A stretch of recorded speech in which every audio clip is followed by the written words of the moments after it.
Fundamental Theorem of Calculus, Part 2. Let f be a continuous function on the closed interval a to b. If capital F is any antiderivative of f on the closed interval a to b, then the definite integral from a to b of f of x dx equals capital F of b minus capital F of a, or rather the antiderivative of f evaluated at b minus the antiderivative of f evaluated at a. Remember that the definite integral means the antiderivative. This is our fundamental theorem of calculus, and now we can use it to evaluate definite integrals without having to use areas or the limit of the Riemann sum. Let's see how it applies. Let's evaluate the definite integral from -2 to 1 of x squared dx. We take the antiderivative of the integrand x squared. So using our power rule, that means we add 1 to the exponent and then multiply by the reciprocal of the new exponent, 1/3.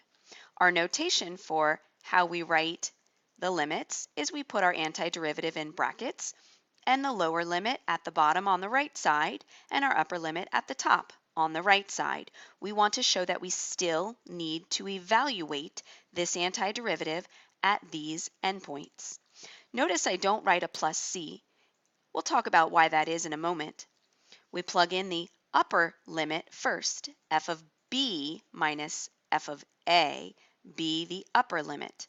So we plug in 1, so I have 1/3, 1 cubed minus 1/3, -2 cubed.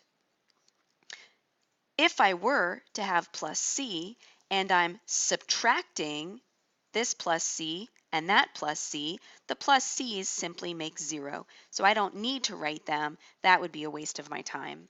1/3 times 1 cubed is 1/3 minus -2 cubed, -8. So that will be plus 8/3 to get 9/3 or 3 if I'd like to clean it up. Let's take a look at this next one. The definite integral from 0 to pi over 6 of cosine of x dx. We remember that the definite integral means the antiderivative. So I take the antiderivative of the integrand cosine x, and it's sine x. Put it in brackets from 0 to pi over 6. I plug in the upper limit first into my antiderivative, sine of pi over 6 minus sine of 0. Sine of pi over 6 is 1/2, and sine of 0 is 0. So that simplifies to 1/2. Let's do the integral from 1 to 2 of 1 over x dx. Again, I look at the integrand. I take the antiderivative first. That is the natural log of the absolute value of x.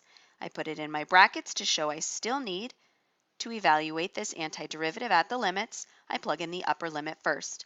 Natural log of 2, I don't need the absolute values because 2 is already positive, minus natural log of 1.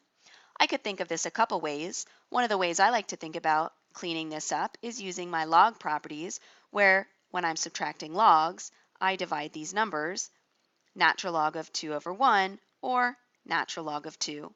I could also think of this as natural log of 2 minus 0 because natural log of 1 is 0. So now that we've looked at the fundamental theorem of calculus part 2 and examined how to use it, let's apply the fundamental theorem of calculus part 2 to the fundamental theorem of calculus part 1 and using the chain rule as well. When I take the derivative with respect to x of the integral from g of x to h of x of f of t dt, of course, we're doing the derivative of an antiderivative, so those still cancel each other out. I plug in the upper limit first, so there's the h of x plugged into my f function, that is the integrand, and using the chain rule, I multiply by the derivative of that function, h prime of x. And then, of course, I subtract the function with the lower limit plugged in, g of x, and then using the chain rule, multiply by g prime of x. Let's see how that works in action. Example 7. Find capital F prime of x if capital F of x equals the integral from x plus 1 to 2x cubed of the quantity t minus 5 dt. Capital F prime of x means I'm taking the derivative with respect to x of what capital F of x is, which is the integral from x plus 1 to 2x cubed of t minus 5 dt. Of course, the derivative and the antiderivative are inverse processes. They cancel each other out. I start with the upper limit first and plug it in where the variable t is. So that means I have 2x cubed plugged into where the t is, but I write the rest of the integrand, minus 5.